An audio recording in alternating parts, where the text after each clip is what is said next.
জুবিন গাৰ্গ ভাৰতবৰ্ষৰ সংগীতৰ এক বিশাল নাম,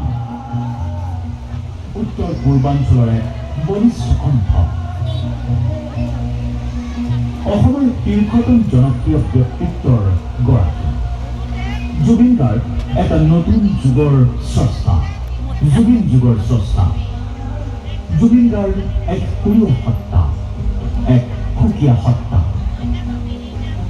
শিশুৰ পৰা আবাল বৃদ্ধ বনিতা সকলোৰে হিয়াৰা মধু, দ্য হাৰ্টথ্ৰব অৱ আছাম।